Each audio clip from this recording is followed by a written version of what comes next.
আসসালামু আলাইকুম প্রিয় দশম শ্রেণীর শিক্ষার্থীরা, উচ্চতর গণিতের পরের লেকচার অর্থাৎ লেকচার 9 তোমাদের জন্য থাকবে হচ্ছে জ্যামিতীয় ভেক্টরের ঘনজ্যামিতীয় অংশটা। এই ঘনজ্যামিতীয় অংশের মধ্যে আমাদের এখানে মোটামুটি আমি কিছু ইন্ডিকেট করেছি, কিছু অঙ্ক যেগুলি আমি করব। 2-এর গ, 5-এর ক, খ, গ, এই 4টা অঙ্ক আমি এখানে করার চেষ্টা করব। আমরা সবাই একটু মনোযোগ সহকারে দেখব আর সমস্ত ভিডিওগুলি একটু মনোযোগ সহকারে দেখার চেষ্টা করব। তো আমরা শুরু করছি 2-এর গ। 2-এর গ নম্বরের কোশ্চেনটা একবার একটু করে নিচ্ছি। 2-এর গয়ের কোশ্চেনটা বলছে, দ্বিতীয় রেখাটি অক্ষদ্বয়ের সমন্বয়ে গঠিত ত্রিভুজটিকে সমকোণ সংলগ্ন বৃহত্তর বাহু চতুর্দিকে ঘোরালে যে ঘনবস্তু উৎপন্ন হয় তার আয়তন নির্ণয় করো। তাহলে দ্বিতীয় রেখাটি ও অক্ষদ্বয়ের সমন্বয়ে গঠিত ত্রিভুজটিকে, দ্বিতীয় রেখাটি যা বলেছে, তো দ্বিতীয় রেখাটি এটা, এই দ্বিতীয় রেখাটা এক্স অক্ষকে কোন কোন বিন্দুতে ছেদ করে সেটা আমরা বের করেছি অলরেডি। খ নম্বর কোশ্চেনে আমাদের বের করতে হবে। তো ওই জন্য আমি এখানে লিখে নিব যে দ্বিতীয় রেখাটি এক্স অক্ষকে যেই যে বিন্দুতে ছেদ করে ওগুলো লিখে নেব, অর্থাৎ খ নম্বর থেকেই আমরা পাবো। তাহলে আমরা বলতে পারি দ্বিতীয় রেখাটি এক্স অক্ষকে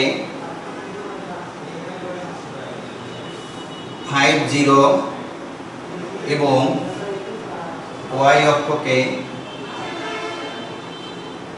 0-10 বিন্দুতে ছেদ করে। একটি সমকোণী ত্রিভুজ উৎপন্ন করে।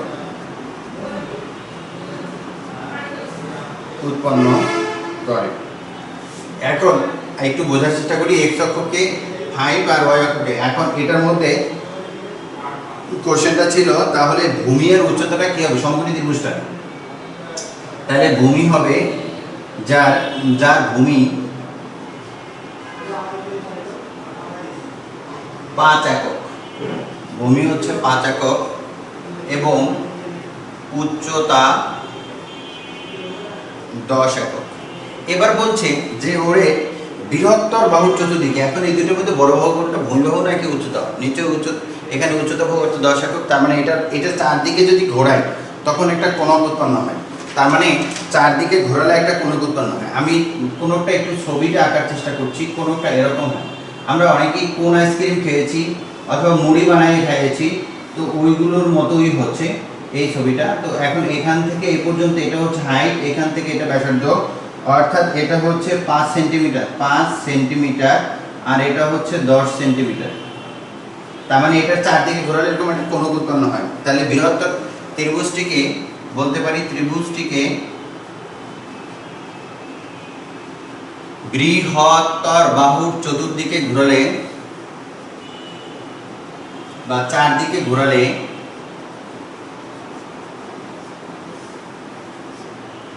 একটি কোণক উৎপন্ন হয়।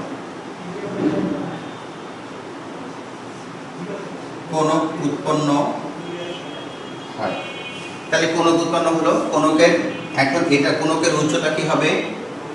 কোণকের উচ্চতা h = 10 সেন্টিমিটার।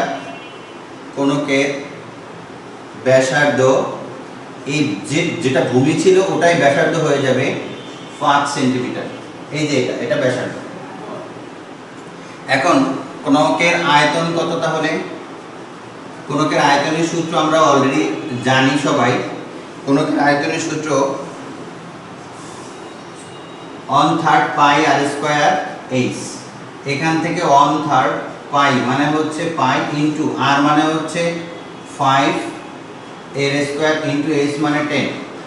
তাহলে আমরা এখান থেকে ক্যালকুলেশন করে যে রেজাল্টটা পেতে পারি সেটা হচ্ছে, দেখো মানে 5 × 5 = 25, 250 এর সাথে পাই গুণ করলে ভাগ 3 করলে রেজাল্ট আসে 261.8 ঘন সেন্টিমিটার প্রায়।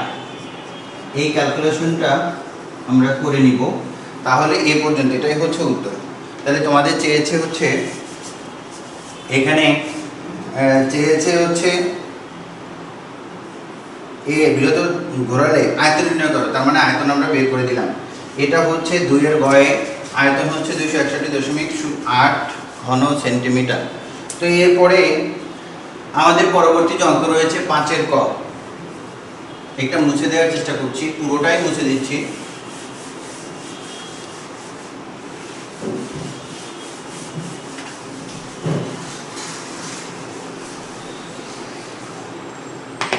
এবার হচ্ছে 5 ক।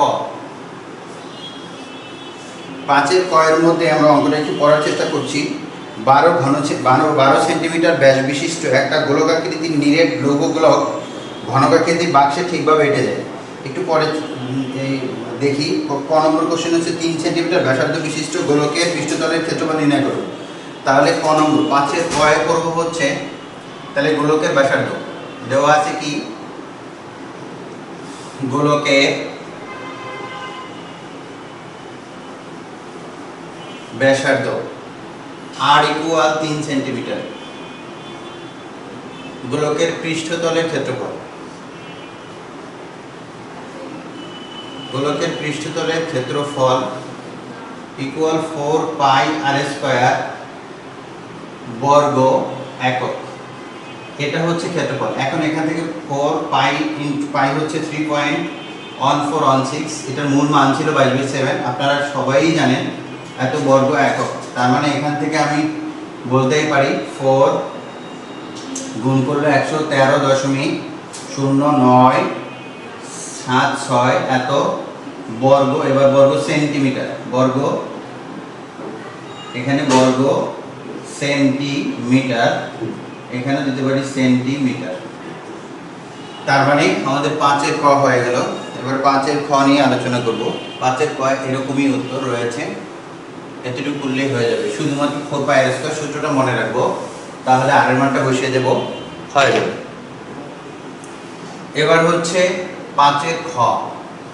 5 এর খ এ আমরা চেষ্টা করব, পরের কোশ্চেনটা দেখি। 5 এর ক নিরেট লৌহ গোলকটি ঘনকাকৃতি বাক্সে রাখা হলো, বাক্সের অনধিকৃত অংশের আয়তন।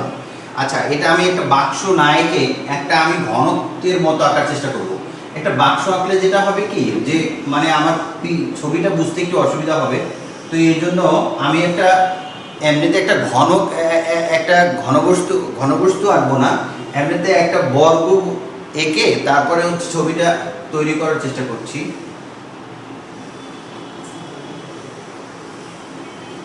তার মানে এটার মধ্যে এরকম একটা গোলক থাকবে, তো গোলকের এখানে কেন্দ্র। এখন ওরা বলেছে যে এখানে উদ্দীপকটা পড়ার চেষ্টা করি।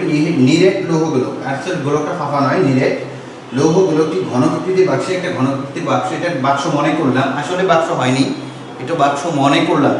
তো ঘনকাকৃতির বাক্সে ঠিকভাবে এঁটে যাবে, বাক্সের অনধিকৃত অংশ, অনধিকৃত এইটা, এই অংশটা, এই অংশটা, এই অংশটা, এই অংশটা। এখন এখান থেকে একটা জিনিস আমি বুঝতেই পারি যে আমার এই ফাঁকাগুলি যখন চাইছে, তাই পুরোটার যদি আয়তন বের করি, পুরোটার আয়তন বের করি, এরপর ভেতরে এই যে গোলকটার আয়তন যদি বের করি, তাহলে 2 আয়তন বড় এই আয়তনটা থেকে যদি গোলকের আয়তনটা বাদ দিই, তাহলে ফাঁকাগুলি থেকে যাবে।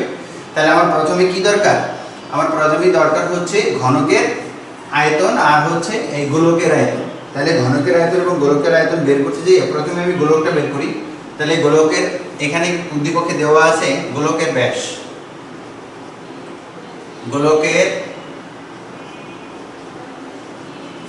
ব্যাস দেওয়া আছে 12 সেন্টিমিটার, গোলকের ব্যাস দেওয়া আছে 12 সেন্টিমিটার। তাহলে গোলকের ব্যাসার্ধ কত হবে, ব্যাসার্ধ আর ইকুয়াল 12/2 = 6 সেন্টিমিটার।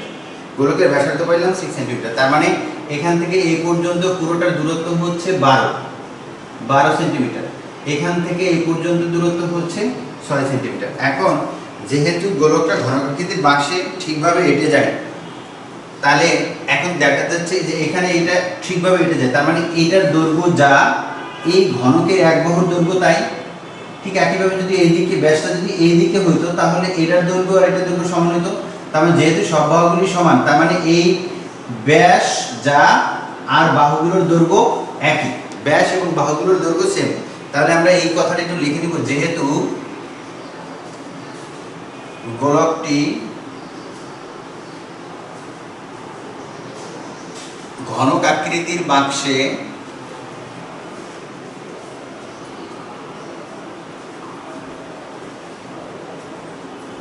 ঠিকভাবে এঁটে যায় সেহেতু ঘনকের বাহুর দৈর্ঘ্য, ঘনকের বাহুর দৈর্ঘ্য তার মানে এই ঘনকের বাহুর দৈর্ঘ্য আর গোলকের ব্যাসের সমান। ঘনকের বাহুর দৈর্ঘ্য হবে গোলকের ব্যাসের সমান। গোলকের ব্যাসের সমান।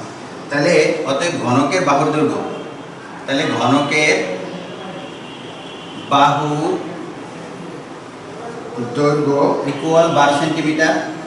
তাহলে ঘনকের বাহুর দৈর্ঘ্য 12 সেন্টিমিটার হলে তাহলে ঘনকের আয়তন কত হবে?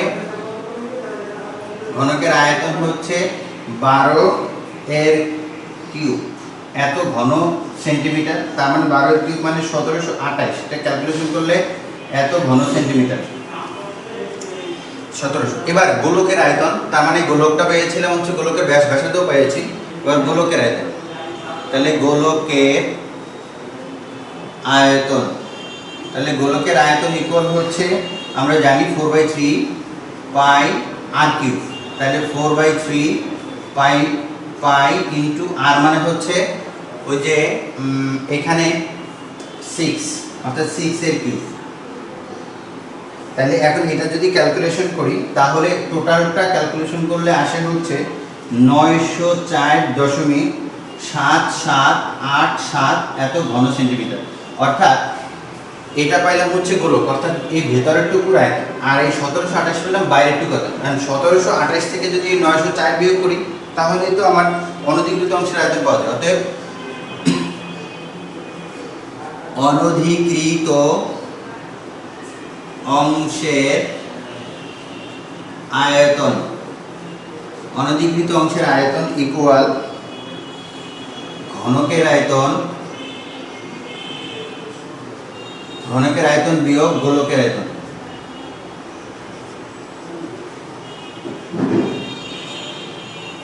তাহলে এটা হচ্ছে 1728 বিয়োগ গোলকের আয়তন হচ্ছে 904.7787।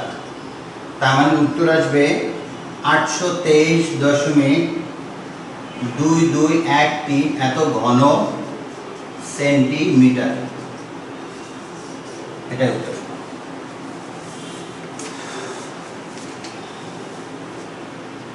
তাহলে আমাদের 5-এর খ গেল, এবার হচ্ছে 5-এর গ। এই লেকচার এটাই শেষ অঙ্ক 5-এর গ। এটা একটু মুছে দেওয়ার চেষ্টা করছি।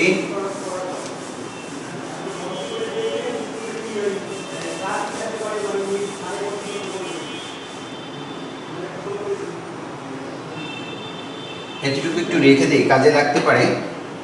আবার দেখি এবার 5-এর গ। 5-এর গয়ে বলছে উদ্দীপকের লৌহগুলো 4 সেন্টিমিটার। এখন লৌহগুলো গোলকের আয়তন কত ছিল? এই যে এটা 904 এটা এত ঘন সেন্টিমিটার। এটা দিয়া আমি তৈরি করেছি কি? এটা দিয়ে তৈরি করেছি হচ্ছে সিলিন্ডার। সিলিন্ডারের দৈর্ঘ্য, অর্থাৎ সিলিন্ডারের দৈর্ঘ্যই হবে সিলিন্ডারের উচ্চতা 4 সেন্টিমিটার, আর ব্যাসার্ধ হচ্ছে সিলিন্ডারের কয়টা নিরেট সিলিন্ডার তৈরি করা যাবে। তাহলে এখন এই কোশ্চেনটা যদি আমরা শুরু করি 5-এর গ, তাহলে প্রথমে আয়তনটা লিখে নেব। গ হচ্ছে গোলকের আয়তন। এই গোলকের আয়তনটা কাজে লাগবে। গোলকের আয়তন, গোলকের আয়তন ইকুয়াল 904.7787 ঘন সেন্টিমিটার। এখন এখানে বলছে গোলকের আয়তন, তুমি এই গোলকের আয়তন দিয়ে কতটা সিলিন্ডার তৈরি করতে পারবে। আমি ধরলাম n সংখ্যক সিলিন্ডার তৈরি করতে পারবে। এটা পরে লিখি, আগে সিলিন্ডারটার আয়তন বের করি। সিলিন্ডারের দৈর্ঘ্য h ইকুয়াল 4 সেন্টিমিটার। সিলিন্ডারের ব্যাসার্ধ, এটার ব্যাস দেয়া আছে তাই জন্য ব্যাসার্ধ বের করে নিব, আর ইকুয়াল 6/2 অর্থাৎ 3 সেন্টিমিটার। সিলিন্ডারের আয়তন, সিলিন্ডারের আয়তনের সূত্র আমরা আগে থেকেই জানি, অর্থাৎ সিলিন্ডারের আয়তন হচ্ছে পাই আর স্কোয়ার এইচ ঘন একক। এটার ঘন মান বসাই দেই পাই ইন্টু 3 আর এর মান হচ্ছে 3 এর স্কোয়ার ইন্টু এইচ হচ্ছে 4, অর্থাৎ 3 3 9 4 9 36 পাই। তাহলে এবার নিচের দিকটা একটু মুছে দেওয়ার চেষ্টা করছি। এবার হচ্ছে n সংখ্যক সিলিন্ডার প্রস্তুত করা যাবে। আমরা বলবো n সংখ্যক সিলিন্ডার প্রস্তুত করা যাবে। মনে করি n সংখ্যক সিলিন্ডার প্রস্তুত করা যায়। তাহলে প্রশ্ন মতে এখন n সংখ্যক সিলিন্ডার যদি প্রস্তুত করা যায়, ওই সিলিন্ডার হচ্ছে এই 36 পাই এর আয়তন। তাই এরকম 36 পাই n সংখ্যক, n পূরণ 36 পাই ইকুয়াল হচ্ছে ওই যে 904.7787। এখন এই 36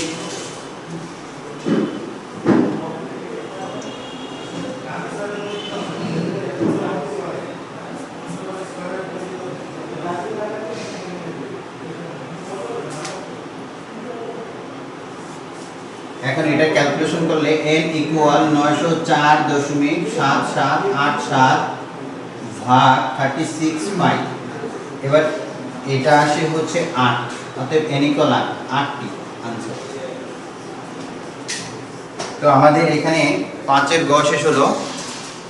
5 এর গ তাহলে আপাতত হচ্ছে ঘন জ্যামিতি শেষ করলাম। জ্যামিতি পার্টটাই প্রায় শেষ হয়ে গেল। স্থানাঙ্ক জ্যামিতি, ঘন জ্যামিতি করা হয়ে গেল। আর এখানে ভেক্টরগুলি নিজের থেকে উদাহরণ এবং অনুশীলনীগুলি একটু প্র্যাকটিস করবে, তাহলে হয়ে যাবে। তো আমাদের জ্যামিতি অংশটা এ পর্যন্ত। এরপরে আমরা পরবর্তী পার্টটা নিব হচ্ছে ভেক্টর ও সম্ভাবনা। তো আমি দুঃখিত, তির্যকোণমিতি ও সম্ভাবনা। তির্যকোণমিতিতে কোনো অঙ্ক ধরি নাই, বেশিরভাগই দিয়েছে হচ্ছে সম্ভাবনা থেকে। তো সম্ভাবনা অংশটুকু করার চেষ্টা করব। তো আজকে এই পর্যন্তই। খোদা হাফেজ।